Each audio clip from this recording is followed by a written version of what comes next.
Hey, welcome back to another episode of Revealed Apologetics. I'm your host, Eli Ayala, and today I have a very special guest. I have Lydia McGrew, who maybe she'll correct me, but I'm not sure if it was her husband, Tim, or both of them that contributed to the Blackwell's Companion to Natural Theology. Maybe she'll correct me in just a moment. But just to introduce her, Dr. Lydia McGrew is a widely published analytic philosopher and author. She received her PhD in English from Vanderbilt University in 1995, and she's published extensively in the theory of knowledge, epistemology. Folks who follow this channel are very familiar with that field, specializing in formal epistemology and its application to the evaluation of testimony and to the philosophy of religion. She defends the reliability of the Gospels and Acts in 4 books, including The Eye of the Beholder, The Gospel of John as Historical Reportage and Testimonies to Truth, Why You Can Trust the Gospel. So it is a great privilege and honor to have Dr. Lydia McGrew with us. Why don't you say hello to folks and tell us a little more? Have I got you right? Did I make a mistake? What's going on? No, this is good. Thank you so much for having me, Eli. It's fun to be here. Tim and I co-authored that article in 2009 on the resurrection. Well, it was published in 2009 in the Blackwell Companion. We've co-authored quite a number of things in epistemology, but then I've also individually written both published things in epistemology, just not directly related to the Gospels, and also the books on the reliability of the Gospels that you just mentioned. Excellent. Well, if any skeptics or atheists are watching this and they are, they are crying out for the evidence for the existence of God, or they want to see a miracle, there's a miracle right here. You have a presuppositionalist and a noted evidentialist on the same screen together, and we don't intend to slug it out at all. So there you go. That is evidence for the existence of God. So you can take that for what it is. Once again, thank you so much for coming on, and I'm looking forward to having this discussion. Just real briefly before we get started, what do you see is the perceived weakness in kind of just general Christian interaction with respect to knowledge about the reliability of the Bible? What's your experience in terms of like the average Christian? Are they even familiar with the evidence for the Bible that they take to church with them, every Sunday? Well, that's a good question. It's changing all the time. There was a time when at least you could assume that the Christians who are carrying a Bible to church, especially if they're carrying one as opposed to finding one in the pew, knew at least the contents of the Bible. They were biblically literate. But that's changing too, as we have more and more young people who do not read. They do everything by audio, or they don't have what you might call reading stamina to read, say, an entire book or an entire book of the Bible. So we can no longer assume even that degree of biblical literacy. And then beyond that, there is often a lack of preparation to respond if someone from a skeptical side questions you. I remember some years ago meeting a woman at a Baptist church, and I didn't expect this in that particular context. It was a very, very biblically literate church. It was what I would actually call a fundamentalist church. I mean, they called themselves that, and I was visiting there for a family reason. And this woman came up to me and told me her son lost his faith due to reading a book by Bart Ehrman. And I just didn't even expect to hear the name Bart Ehrman in that context. Like, to me, this was more going to just be a kind of a we love God, praise Jesus kind of, thoroughly Christian context. And yet Ehrman's influence had reached into that world and had taken her son away from the faith. And so, and his books are ones you're going to find right in the bookstore, the library, or whatever. If you just go to a section on Jesus, there's going to be, Jesus Interrupted or whatever. So there needs to be preparation to give answers to that, no matter what you think, no matter how well insulated you think you are. Yeah, that's a great point there. What I find interesting, Lydia, is that a lot of people who read Bart Ehrman, and that's kind of the reason why they kind of like, I don't know if I believe this stuff anymore. Many of them have read an entire book written by Bart Ehrman, but they haven't read the New Testament in its entirety. So you have people who read books about the Bible, but don't read the Bible. How does that play into the whole issue there of being kind of unprepared? Well, that is certainly part of it. Um, but I think another part of it that's even more prevalent is that they don't seek help for their questions Mm. about Christianity until they have already decided to deconvert. I've seen this so many times that someone will deconvert and they'll say, "Nobody answered my questions." And then upon examination, it turns out they didn't really try very hard to get those questions answered before they decided. And then they're entrenched already in their deconversion. This is one reason I'm going to put a plug in here for the ministry of my friend Jonathan McClatchy. And today, when we're recording, this happens to be his birthday, Facebook tells me. And he has a ministry called Talk About Doubts, where if you are having doubts about the faith, you know, seek seek help because if unless you just want to engage in a kind of a shallow deconversion, if you really want to know the truth, reach out to talkaboutdoubts.com because they will be happy to talk with you one on one. Yeah, I find it very fascinating that people who quote unquote deconstruct, many of them, at least in my experience, that knowing some, that they will study deeply and widely in the counter Christian material, but they haven't done so on the opposite end. And it's very, very interesting. It's almost like they don't want Christianity to be true. And so they kind of do rational jumping jacks to justify their deconstruction. Has that been your experience on a lot of people that maybe perhaps you've interacted with or heard about? I don't want to believe it, but in hindsight, in some cases, I do think that's true. The other thing is that something that I call ideological static cling takes place, especially on the internet, where you fall in with a certain group and you just kind of get drawn in. And so I definitely think that happens with deconversion as well. That if you fall in with um, a post-Christian group, a sort of a deconvert group, then that becomes your peer group. And at that point, if even if maybe you didn't previously want to deconvert, you do come to think that it's just inevitable you're going to deconvert, and so then you don't Mm. seek for the help you need. Yeah. Well, thank you for that. So let's kind of jump into the main points of our discussion here. You've written 4 books, and you've written blog posts and articles on the New Testament, and you also have a YouTube channel, right? Mhm. Obviously, a common theme in all of these are the issues of gospel reliability. What else do you see as tying together with your work in this specific area? The tagline for my YouTube channel is "Making Common Sense Rigorous." So, what ties this together is what I think is my unusual, to some extent, unique, not counting a few other people out there like my husband, contribution that I can make given my background in epistemology. Because and my work in probability theory, because when people throw around words like independence, that's a word that comes up, or uh, testimony, reliability of testimony, I could say, okay, that's something I've directly worked on modeling the probability theory of it, and it ties it together, so it's kind of like semi geekery, that I'm going to bring in this rigorous stuff, but I'm also going to defend a common sense approach, and I'm going to show why that is the rigorous thing to do. Now, I wasn't going to ask this, but I think it'd be useful. The primary audience on my channel come from a presuppositional perspective, and obviously, we're not going to be talking about the differences between the methodologies and the epistemology. But if someone were a presuppositionalist like myself, and they say, you know what, I really respect Lydia's work and her husband, and I know that they have a great emphasis upon epistemology, what are kind of the top works that you would suggest your presuppositional friend should read to get a good grasp on the best of what your perspective has to offer in terms of scholarship and just explaining, the differences between maybe the different forms of epistemology? Well, I haven't written a whole lot about presuppositionalism versus evidentialism.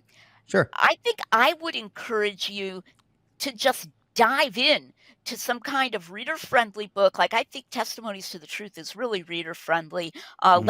lay-friendly, I would call it, and maybe kind of just say to yourself, suppose that I were a skeptic, but honestly trying to seek evidence, how would this strike me? or maybe engage in an active imagination. What if I were not a presuppositionalist, if you can do that in a sense, like try to look at this from an evidential point of view, um, from the point of view where we don't start with the Bible, we don't start with the assumption that God exists. Um, how good is this, and how could this help me in maybe dealing with someone who doesn't share that presupposition with me, and maybe just dive straight feet first into the evidence itself. Introducing All Access, your premium gateway to deeper apologetic and theological insights. Through Q&A sessions, theological lectures, and exclusive bonus content, All Access takes your learning to the next level. Support the ministry of Apologia Studios while unlocking incredible resources like Ask Me Anything, which is an interactive live stream featuring Jeff Durbin. We have the Academy featuring theological lectures from leading experts and exclusive content from shows like Apologia Radio and Cultish. With more exciting content on the way, there's never been a better time to join. Visit apologiastudios.com and click join to get started today. All right, thank you for that. So if anyone's interested in studying kind of the evidentialist side, I think that'd be a great point, a great place to start. So I really do appreciate that. Now, when I think of Lydia McGrew, I see you on Facebook. I'm aware of you. I've read the chapter that I think you and your husband contributed, the Blackwell Companion of Natural Theology, and I see someone who engages in top scholarship. I've even listened to some of, I don't know if it was a debate you had on YouTube. I don't remember what atheist you were interacting with. Maybe it might have been Tom Jump or someone. I don't remember. Maybe Jonathan Pierce? Maybe. That sounds familiar. Okay. But when I think of your name, I automatically think of the undesigned coincidences. Like everyone's usually associates you with that. So it's kind of like peanut butter. I think of jelly. I think of Bonson. I think of Van Til. I think Lydia. I think undesigned coincidences. So in line with that, can you give us an example? Maybe kind of define for us what an undesigned coincidence is, and then maybe give us an example of a few of them in the Gospels and why this is relevant to establishing the reliability of, the Gospels or the New Testament or anything along those lines. Sure. I have a lot that I could say there. Yeah, everybody loves undesigned coincidences. I find that there's some people who they don't love the rest of my work for whatever reason, but they want to salvage undesigned coincidences. Undesigned coincidences is the good cop, in a sense, and then some of my other stuff is the bad cop. But anyway, I define an undesigned coincidence broadly as an incidental interlocking that points to truth. And I find that it's easiest for people to understand if I give a non-Gospels example first. And this is made up, but there are real examples out there. If you look on my YouTube channel, you can find examples of undesigned coincidences in non-biblical history. But this one's easy to say, this made up one. So imagine that you have two people who claim to have witnessed a bank robbery, and the police are questioning them afterwards. And they question one of them, and he describes the bank robber's clothing, his jacket and his hat and so forth. And when he gets to his shoes, he says, one of his shoes I noticed was untied. Okay, that's all he says about that. And then they're questioning the other witness, and the other witness is describing the bank robber's escape. And he says, and when he ran away, I noticed he tripped going out the door. So the guy who says he tripped doesn't mention the untied shoe and vice versa. But the untied shoe can well explain why the robber tripped. There's an undesigned coincidence because it really doesn't look like these two people are trying to make their talk dovetail. Okay, whether they're listening to each other or not, they're each giving some kind of independent look back at what happened, what really happened. And they're bringing out different things that just happen to explain one another because reality explains each other. Reality contains these causal connections. And so that's a classic undesigned coincidence. There are various kinds, but that's a very classic kind. And we do find these in the Gospels. So there are so many, and people ask me what my favorite one is, and sometimes I feel like it's the one I thought of most recently is my favorite one, But here's one example. In the synoptics, we have the story of the healing of Bartimaeus, the blind man, and Matthew mentions that there were two blind men, so presumably Bartimaeus and his companion in Jericho. Mark gives us his name. Um, so it says, when they heard that Jesus was passing by, they began immediately, Jesus of Nazareth was passing by, they began immediately crying out, Son of David, help me, have mercy on me, and so forth. Now, an interesting fact that's not often noticed is that there has been no narrated miracle prior to that point in the synoptics that far south geographically, as far Hmm. south as Jericho. The synoptics really tend to focus on Jesus' Galilean ministry. So Jesus has healed the blind um, in Galilee. Mark mentions a blind man that he healed. Luke says he healed blind people, but there hasn't been any miracle that's like been narrated in any detail down there in Jerusalem or in Jericho. So you can ask a question, well, maybe, they just heard of Jesus, but it is an interesting question. Why, the minute that they heard that Jesus was passing by with this big crowd, did these blind men begin crying out, Son of David, have mercy? If you go to John, however, in John 9, you find the story of Jesus healing the man born blind. And that has happened prior to this. It's happened in Jerusalem, which is much closer to Jericho than Jesus' Galilean ministry. And so it's evidently been talked about too, because at Lazarus' burial, they say, or at his grave, they say, couldn't a man who healed a man born blind have prevented Lazarus from dying? So it's been much talked about. So I think it's very plausible that Bartimaeus and his companion had heard of Jesus healing the man born blind, and possibly also the raising of Lazarus, both of which are told only in the Gospel of John, but that this explains in the synoptics why they were just so instantly convinced that he could heal their sight. So there's an undesigned coincidence from the Gospels. I think that's so fascinating because I've read the Gospels countless times. I mean, I was born and raised in church. I went to a primarily Spanish speaking church, and I don't speak Spanish, so I understand lots of it. I know it's very weird. I'm the worst Puerto Rican ever. I always say that when I speak at a church with Spanish in the audience. I'm like, I don't actually speak Spanish. Um, but because it was primarily in Spanish, I would just sit there for years just reading my Bible.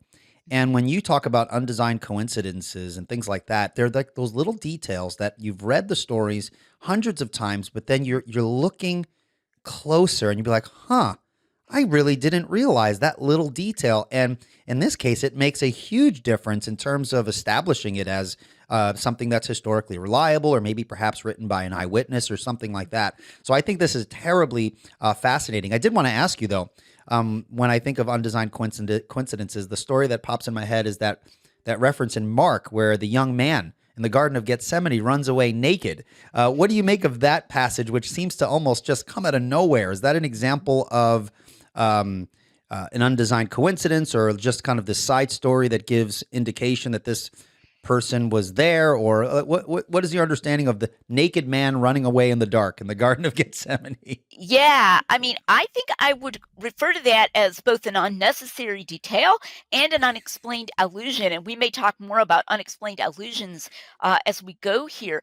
But rather than an undesigned coincidence, because we never do get an explanation of it, I think it's weak. Some people have suggested that might have been John Mark himself. I just don't see a good argument for that conjecture.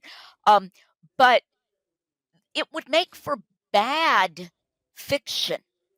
And so that's something I really want to emphasize. I- Skeptics just assume that the gospel authors are doing this kind of world building that in fact is very anachronistic. I've got an upcoming video that's going to be released for the first time the day after we record this. So I don't know when you're actually going to release it, on world building and fantasy.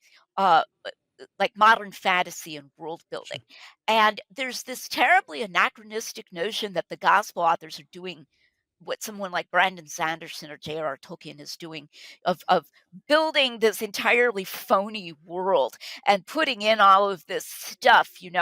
But even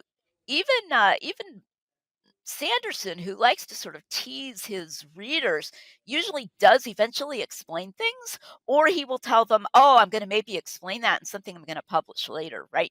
Um, but you don't find that in Mark. Like in the case that you just brought up, there's just a sense that um, maybe Mark doesn't even have an explanation.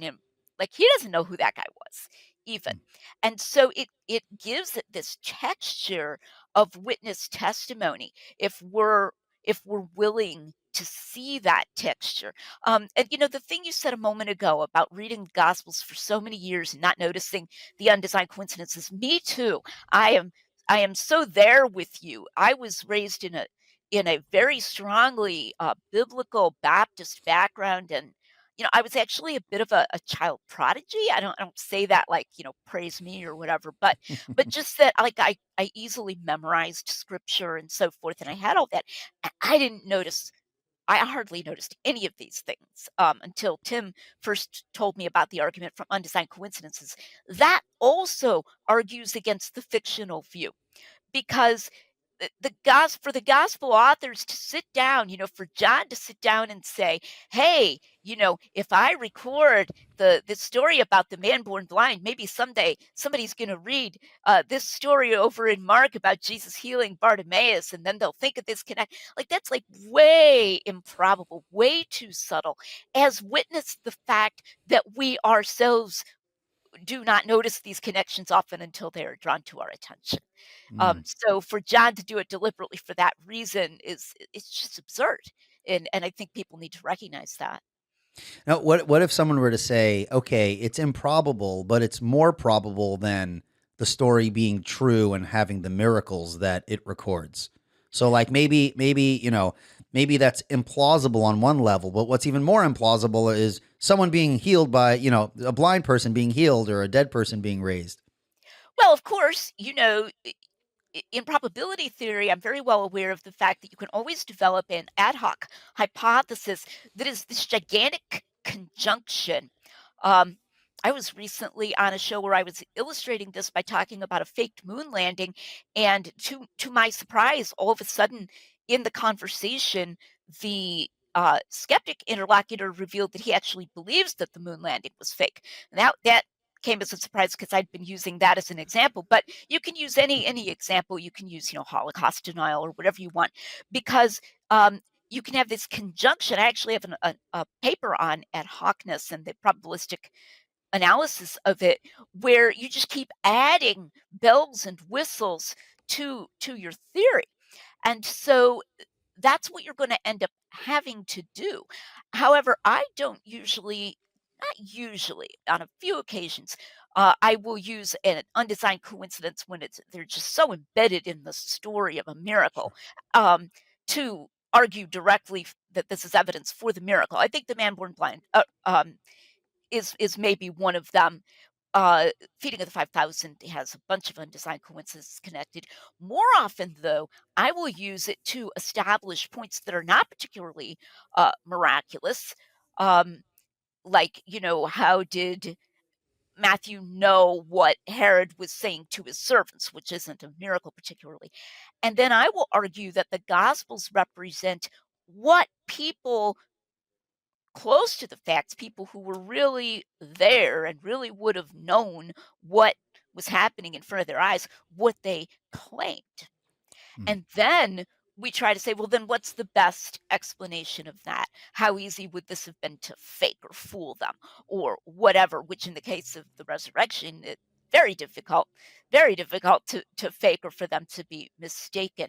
So if someone wants to say that, it's more probable than a miracle, I'm going to kind of say, keep reading and keep seeing all of these different things. And then ask yourself, how many different bits of ad hocery am I going to have to add to my hypothesis to continue to maintain my skepticism Mm. about this, and then see how this plays into the argument for Jesus' resurrection, for example.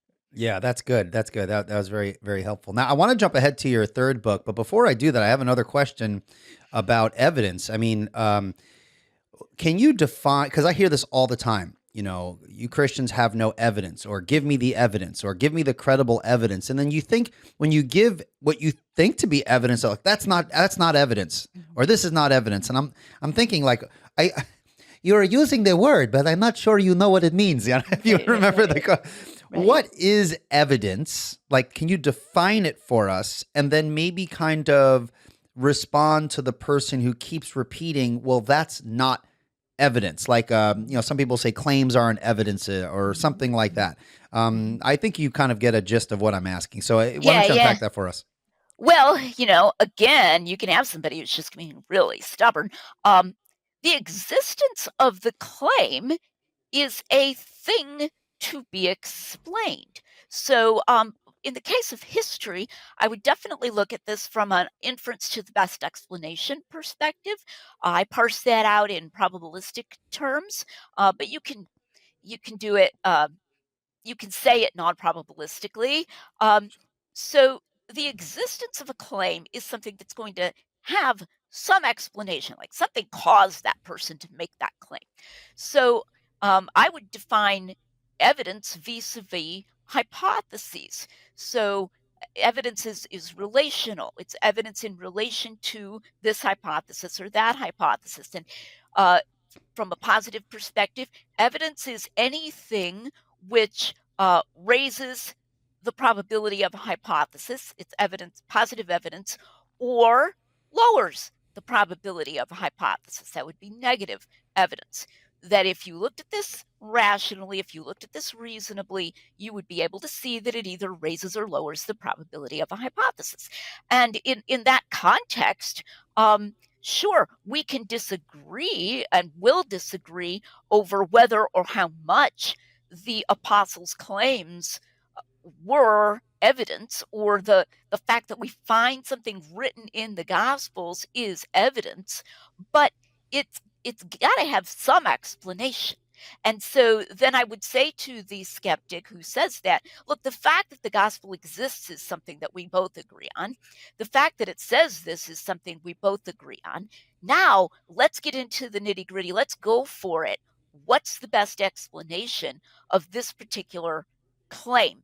And one of the most interesting things I find is that skeptics will challenge claims of things that aren't even miracles at all.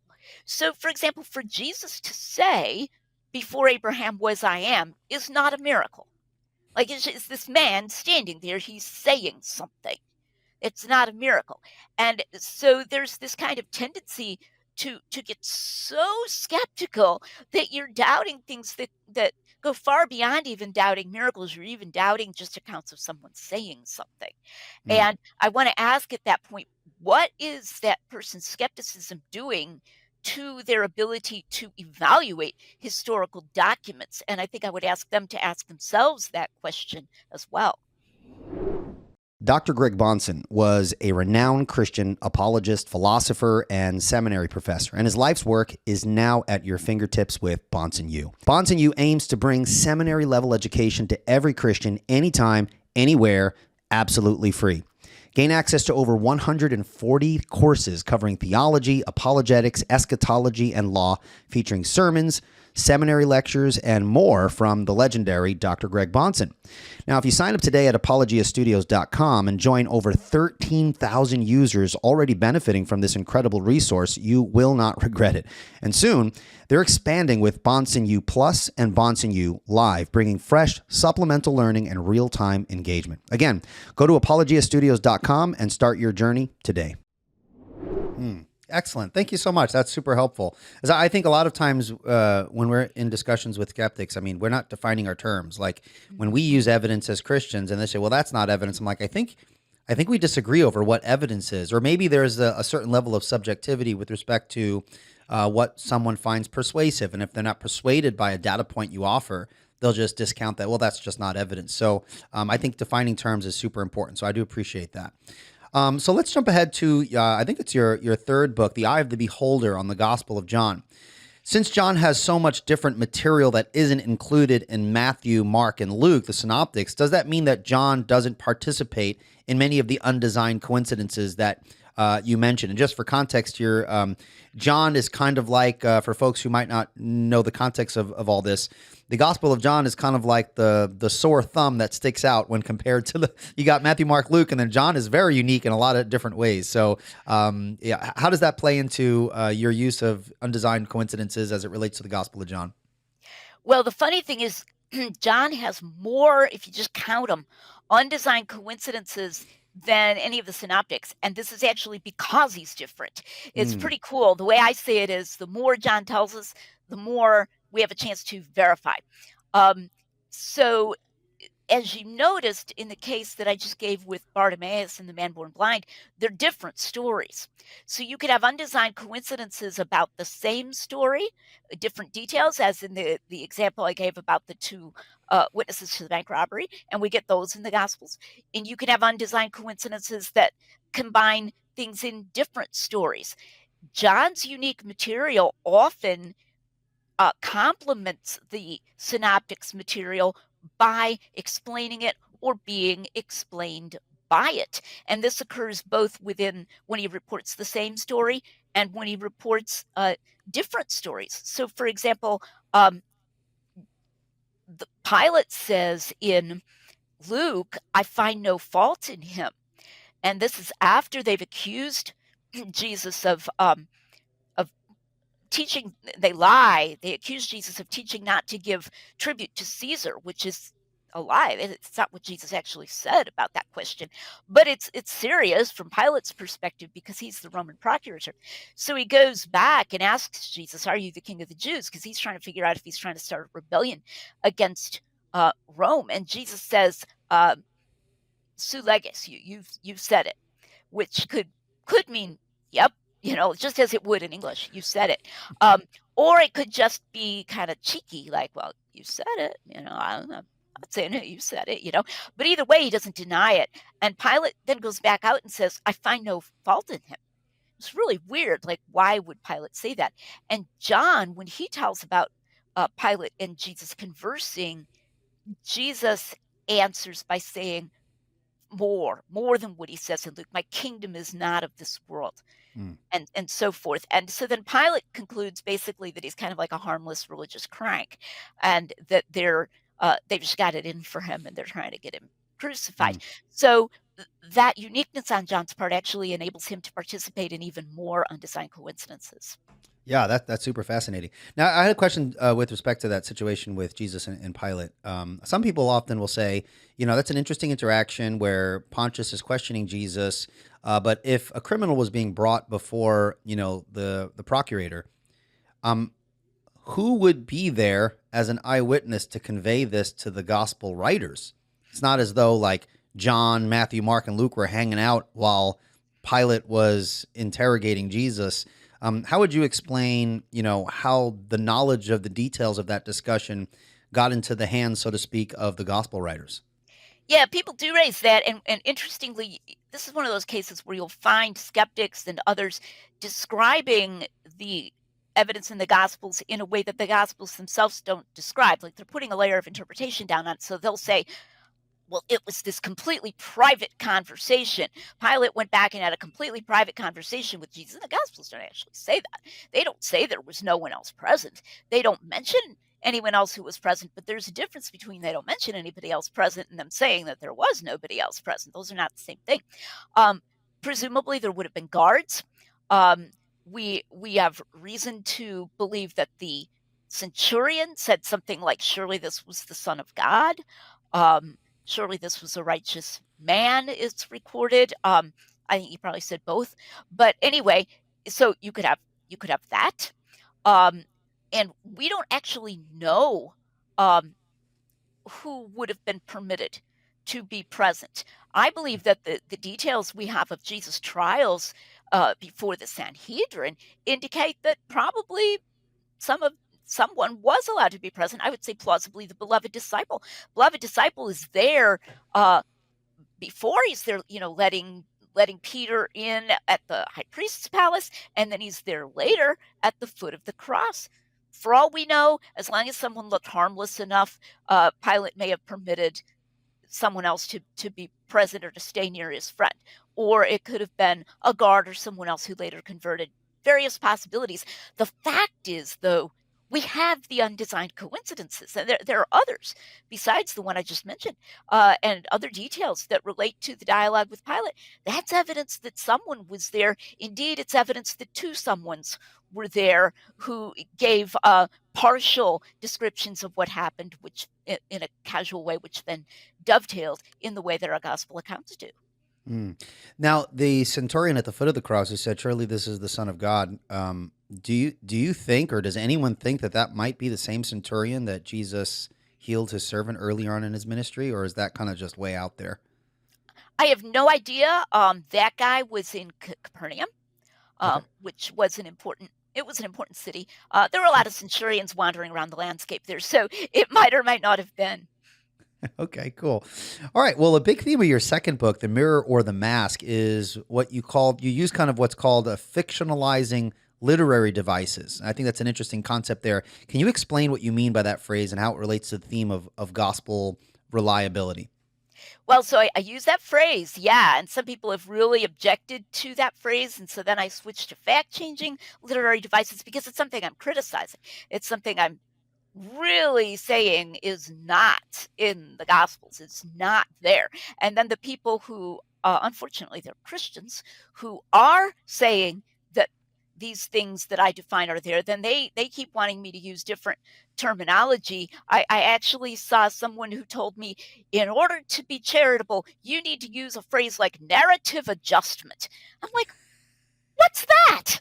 What is okay, so I have to use a phrase that's, like, completely uninformative. Sorry, I'm getting It's agitated here. But it's okay. I'm required to use a phrase that obscures what we're really talking about. I gotcha, okay. So this concept, which I'm critiquing in The Mirror, the Mask, is the idea that the gospel authors deliberately changed certain facts. They might be smaller facts, they might be bigger facts, however you define that, but they knowingly, deliberately change things.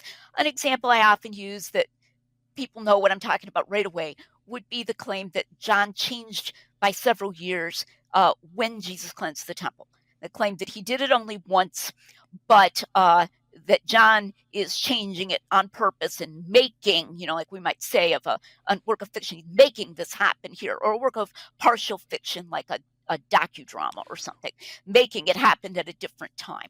Would you say that he's doing that for thematic purposes, kind of like Well, I would say he didn't do it at all. I think Jesus oh cleansed the temple twice.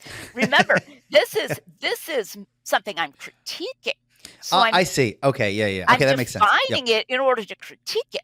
Okay. Okay. So I don't think the gospel authors ever deliberately change the facts, Right. but I have to define it clearly so people know what I'm critiquing. Because otherwise, I get people saying, "Oh, well, parables are in the Gospels. Does that mean you're so rigid you don't believe in parables?" I'm like, no, you can tell that it's a parable. Jesus' audience know it's parable. The Gospel author's audience knew it was a parable. Right. But in the case of these alleged, I'll use that term, alleged fact changing literary devices, there's no tag there in the text. It's not like John says, "Oh, by the way, Jesus didn't really do this at this time, but I'm going to make it look like Jesus did this at this time to tell the story," right? There's no indication. Mhm. You read John, it looks like Jesus cleansed the temple early in his ministry. You read the synoptics, it looked like he cleansed the temple late in his ministry. And in fact, we know from, church fathers that they took this to have happened twice. So they took both accounts to be literal, and I think it did happen twice. But the what I call literary device theorist, a prominent person here is Michael Licona, thinks that it was changed, and Mm. so that it was invisibly changed within the document.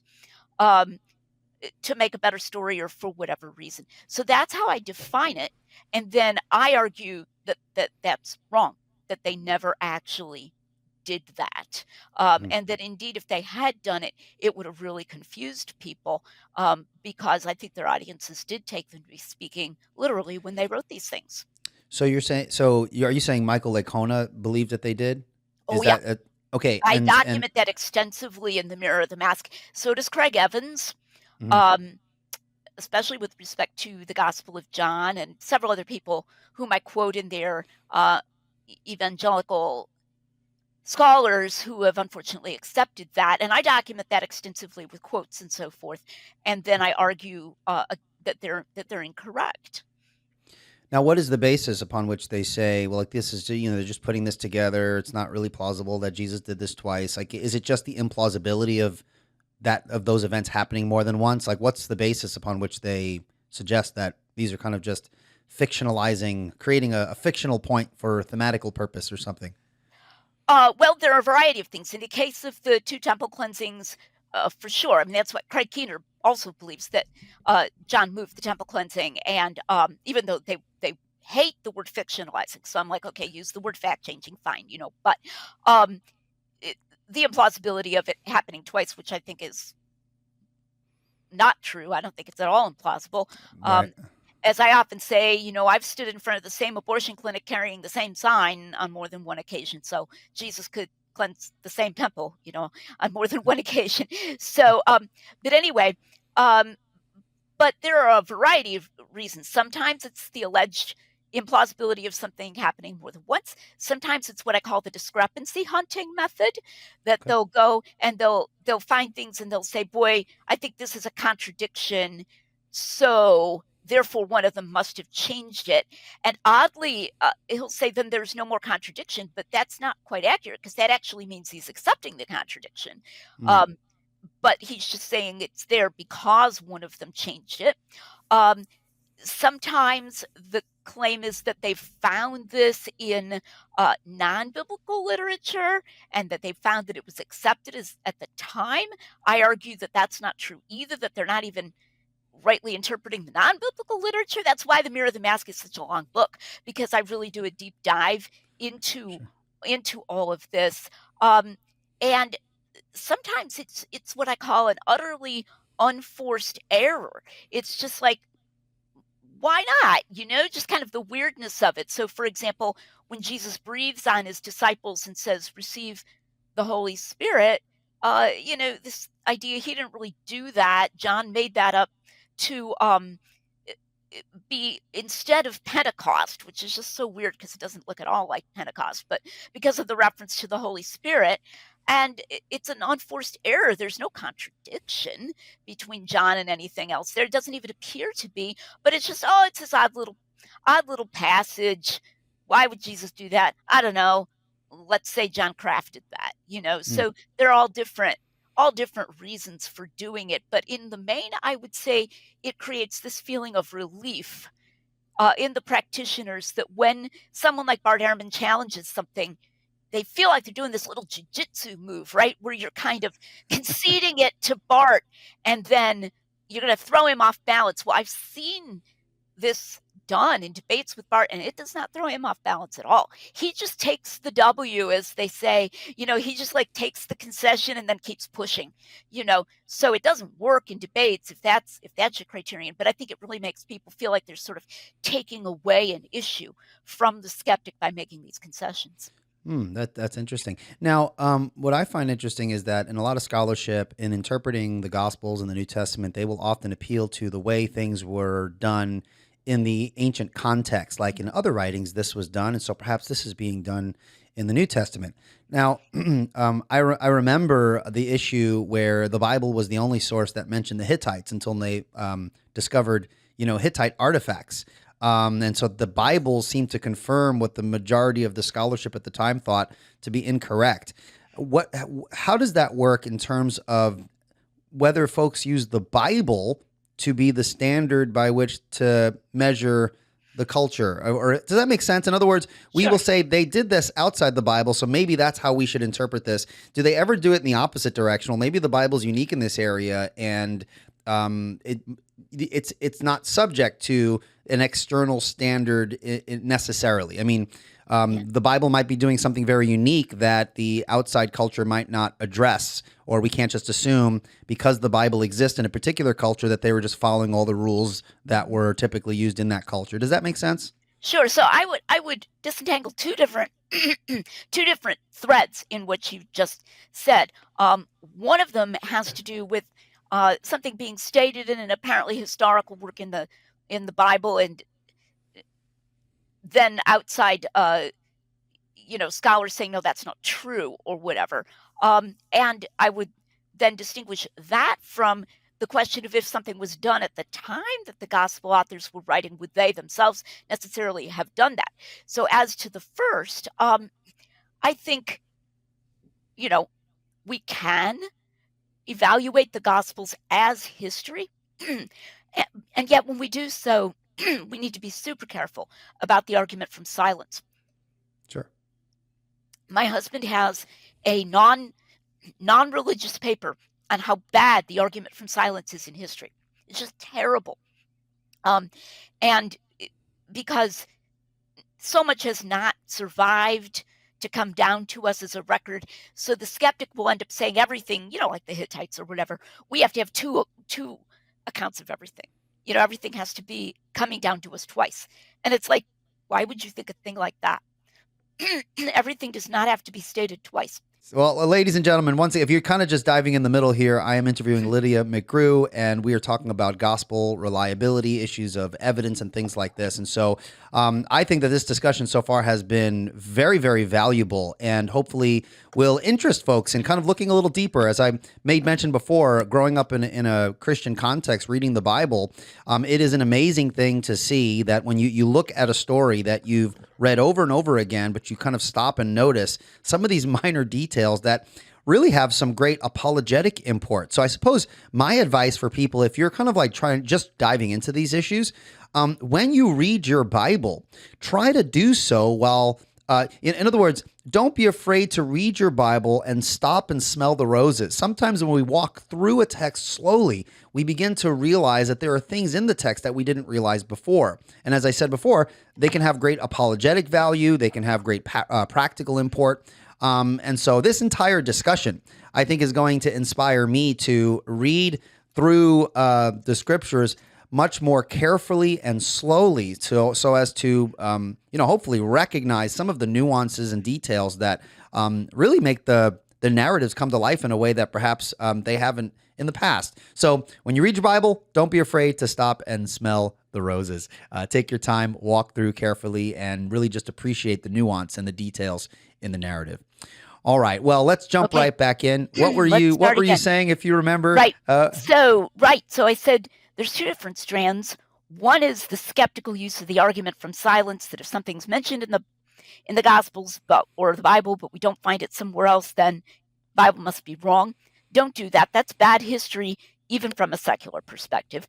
Sure. Second question is, suppose that it were the case that at the time of the Gospels, there were historical authors who thought it was okay to write these semi-historical things that were partially fictionalized, partially factual. Suppose that even did exist as a genre.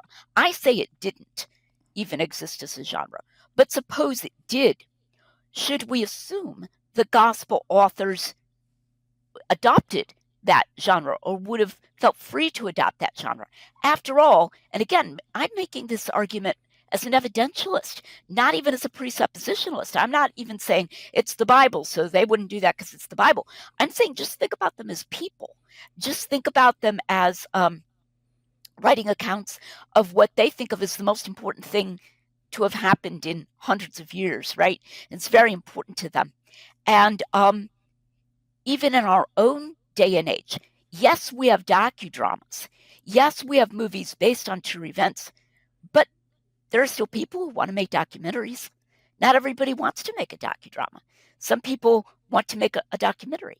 So why should we assume that even if something existed at that time as a genre, the authors would seize on, that genre?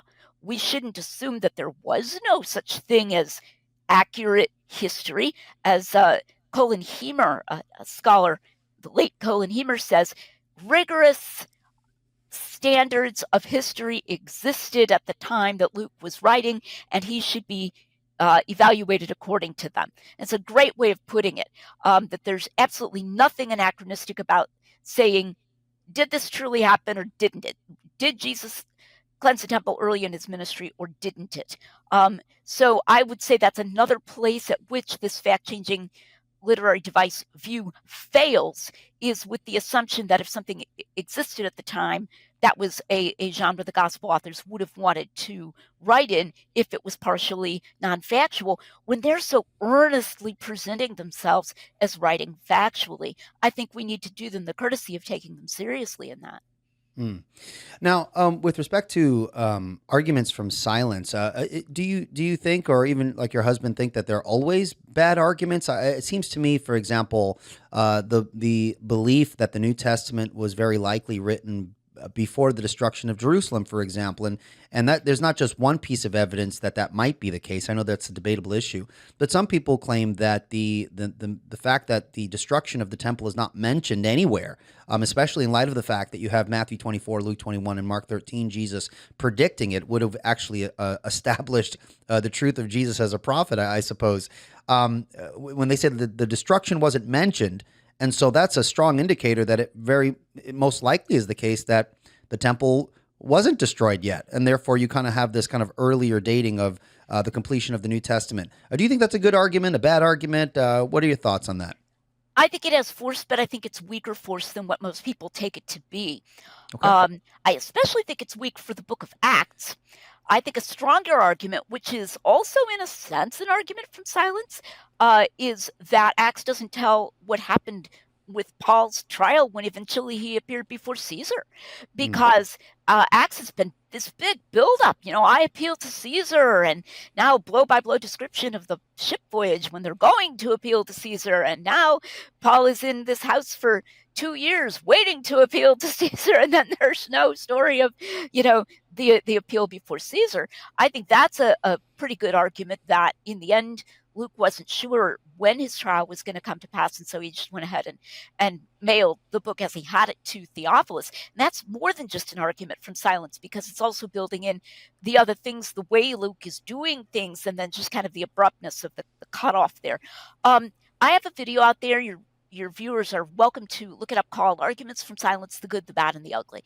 So there are good ones. The fact that I do not see a tiger in my studio here at this moment is a pretty good indication that there is not a tiger, or I sometimes say an elephant. This is because tigers and elephants are very large, and I think I would see one if it were here. This is a small room, okay? That's a good argument from silence. The fact that I do not see a spider right now as I look around is a very bad argument that there is no spider in this room. Not only because the prior probability is higher, but also because spiders are very small, and so there could easily. And that's be because it's on your shoulder. shoulder. That's because it's on your shoulder. You can't see it in front. Yeah, right. Right. But spiders are so small, and there are many places where there could be a spider here that I would not see one. So I have several videos about arguments from silence and when they're good and when they're bad and why they're bad. But for sure, things like this story is recorded only in the Gospel of John, and so, that's an argument against it. That's terrible. We have, so many historical things that are recorded only in one source that nonetheless we reasonably accept. Right. When I was in community college, I took a class called Literature of the Bible, and that's how the professor, it was a secular community college, and he would spend the first 20 minutes kind of bashing the Bible, trying to show the Bible is, and it was supposed to be a class about the Bible as literature throughout history. So it was very frustrating listening to him, but he argued often along the lines of, well, this gospel mentions Jesus doing this miracle, but in the other gospel, it doesn't mention it. Wouldn't you think that if that miracle was so important that they would have mentioned it, blah, blah. And it's such a double standard. If all of the Gospels mention it, you say, collusion. If one of the Gospels mention it, it's like, there's not enough evidence. It just seems like a big, fat double standard. It is. It's huge. Also, there are so many examples they don't recognize of things like one I like to give is Ulysses S. Grant in something he wrote, a book he wrote, not mentioning the Emancipation Proclamation. So my husband has a number of examples in that article that he wrote that we need to use to humble ourselves concerning these historical arguments from silence. Yeah. Well, thank you for that. That's very useful. Let's jump into our last question here. We're getting to the top of the hour, and maybe you can kind of unpack some of these. But what are other types of evidence that are not typically dealt with by critical New Testament scholars that you're trying to kind of bring forward? It's not mentioned as often as we probably would like, but you think these are important kind of data points to bring into the conversation? Well, one that I bring in that is not often used is what I have dubbed unexplained allusions. Mm. And I really love this. I think if you think about it in terms of memoir, imagine yourself sitting down and chatting with your grandfather or some person who actually went through some important event some time ago, and you just let them talk, turn on the recording and just let them talk. You will find that they will at times mention something and not explain it and just kind of move on. They'll maybe say, "Yeah, I had to take Jenny to the doctor's office that morning," and you don't know who Jenny is. Like, was Jenny their wife or their cat or what? But they're just talking, right? They're just remembering things as it comes to them, and they move on. Now that's part of, I think, the texture of memoir, especially given orally. And we find these in the Gospels. So, for example, when John is talking about John the Baptist, he says that the disciples of John the Baptist had a dispute with a Jew about purification. And they came to John the Baptist and they said, that one to whom you testified, that's Jesus, he's baptizing and all men are coming to him. Because Jesus' disciples were having a baptism ministry. Sure. And then John the Baptist answers, goes into this big thing. It says, he must increase and I must decrease. What have we forgotten about there? The dispute, the argument. Mm. We never find out, like, okay, who was this Jew? Was he like a disciple of Jesus? We can come up with conjectures, right? But John doesn't explain. I think that's similar to, I had to take Jenny to the doctor that morning. John is just telling it to you the way he remembers it happening. In fact, John, the beloved disciple, may well have been a disciple of John the Baptist before he was a disciple of Jesus. Mm.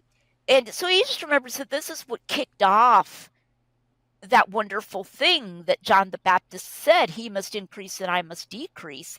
And he's not going to bother to dodge back and say, yeah, when Jesus' disciples baptized, they tipped him over frontwards. And when John the Baptist baptized, he tipped them over backwards. And we were arguing about which way it should be. He's not going to go into that whole explanation. That's an unexplained allusion. And I don't find a lot of people mentioning that as an argument, but I think it is one type of internal evidence for the historicity of the Gospels. Mm. Excellent. Well, I have two more quick questions, and then we'll kind of wrap things up. I know there's just so much to unpack, and hopefully this has has been useful for people who are wanting to dive into some of these issues in more detail. Obviously, before we end, I'd love you to kind of mention your books just real briefly there so that folks can kind of check those out. But in your estimation, what is the strongest evidence or the strongest position against the New Testament reliability that is out there today? And I don't mean kind of the generic objections, which is going to be part of my second question, which is what most people will encounter. But just in scholarship, what is the most juggernaut, heavyweight objections against gospel reliability? Oh, gosh. They're all so awful. You didn't tell me you were going to ask me this. So, no, I mean, I don't think there are any juggernauts. I think there are examples that are maybe, okay, so I hope this isn't springing something on you, but it is known out there. I'm not an inerrantist. So I think there are specific examples that are good examples of errancy, of an error.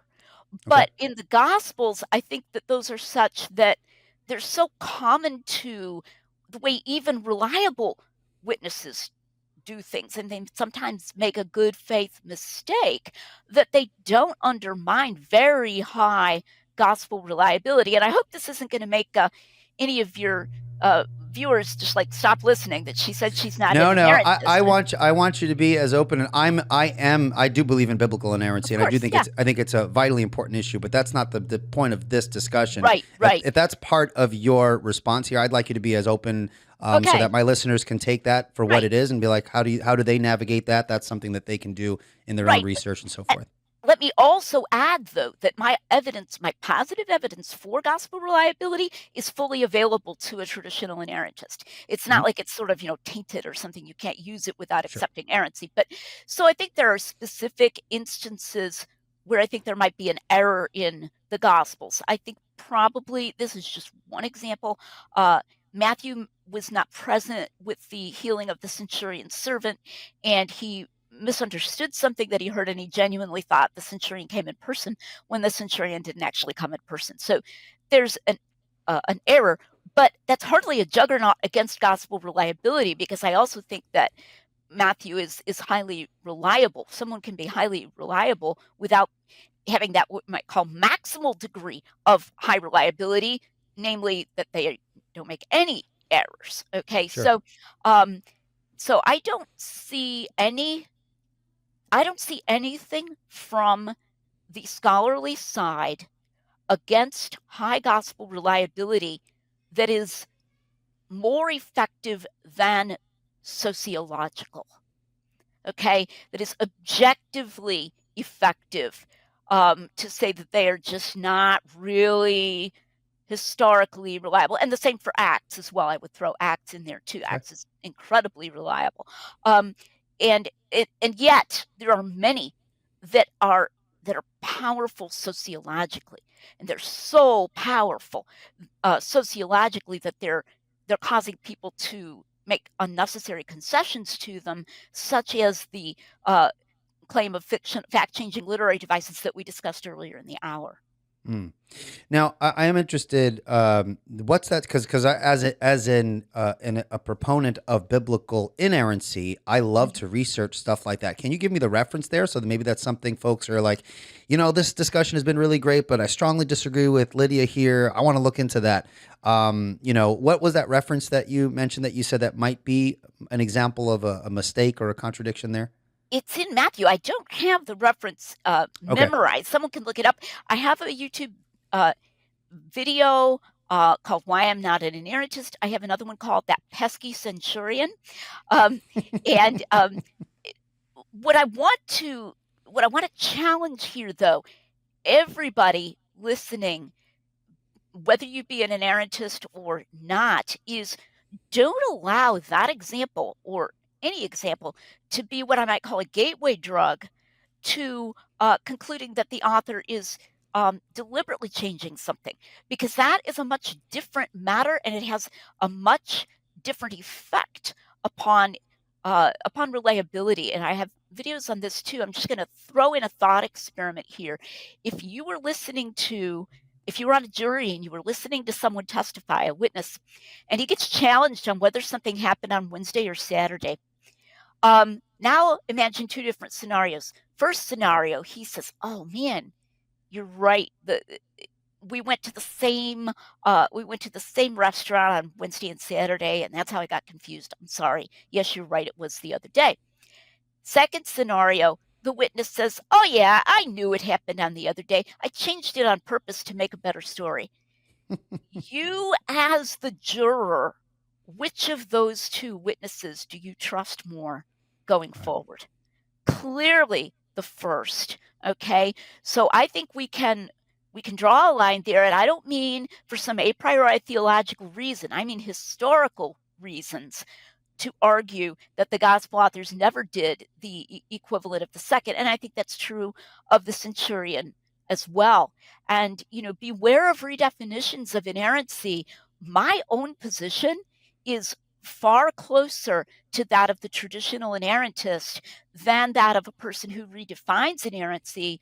And they're just talking about something way different. Presumably, if you are committed to biblical inerrancy, it's the concept you're committed to, not just the word. So you're going to care if someone's continuing to use the word but radically changing the meaning.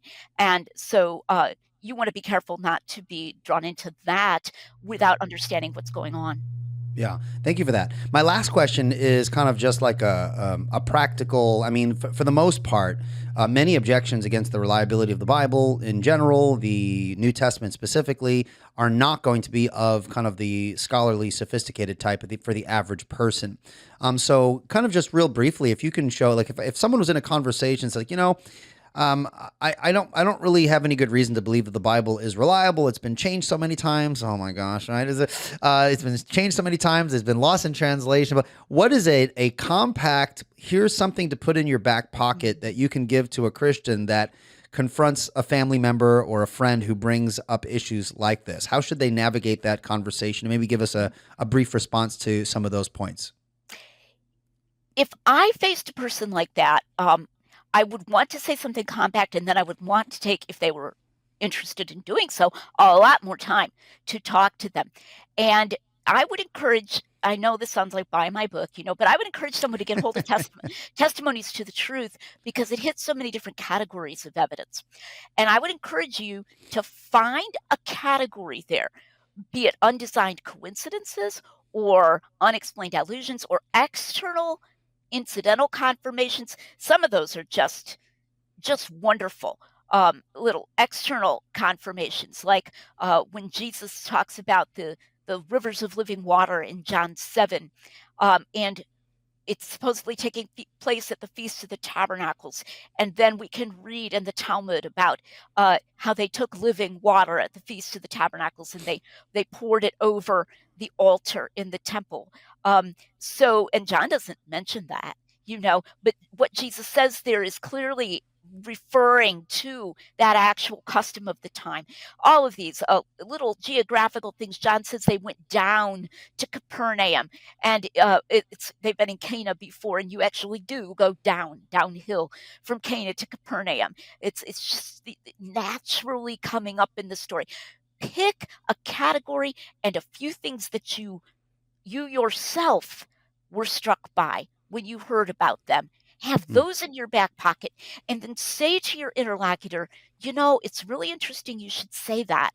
There is an embarrassment of riches, or a wealth of evidence, or whatever phrase you want to use, that the Gospels and Acts are reliable. And I would love to talk to you more about that. Here, let me give you one. And then just bring out one, something that you can get really passionate about and enthusiastic about, that you can say, isn't that cool? Whatever it might be, an undesigned coincidence that especially grabbed you or whatever, and have that in your back pocket, and then say, but there's so much more. Let's talk about this some more. That's what I would encourage you to do. Sure. Well, Lydia, thank you so much. I would like to ask you to stay on with me after we are finished with the recording, just because there's a technical point that we need to work out before you kind of leave. But I'd like to thank you so much for this discussion. I know that this is kind of odd for a lot of folks who come from my theological background and apologetic background, but I hope that people can see that it is okay to speak with people you're not in full agreement with. We can learn from each other. I've definitely learned from your material and very much appreciate a lot of what you said, even in this discussion, and what you've written.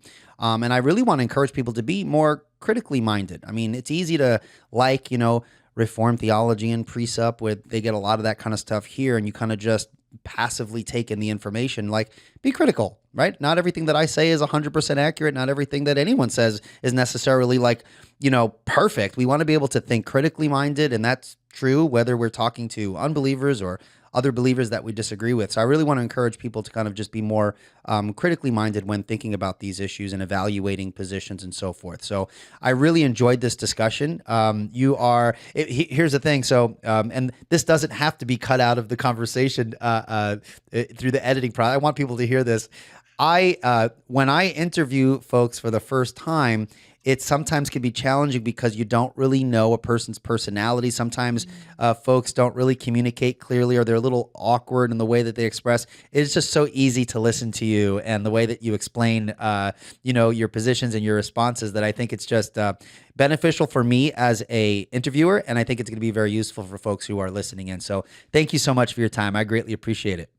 Thank you, Eli, for having me. It's been fun. Wonderful. And ladies and gentlemen, thank you so much. If you followed for this entire hour, I really appreciate it. If you are new to Revealed Apologetics and you have not yet subscribed, please click that subscription button and the notification bell, all of the cool, pizzazzy things YouTubers say to get you to follow their content. But I really do appreciate you guys listening in. And don't forget to behave in the comment section, Christians and non-Christians. I would appreciate that. But until next time, guys, take care and God bless. Bye-bye.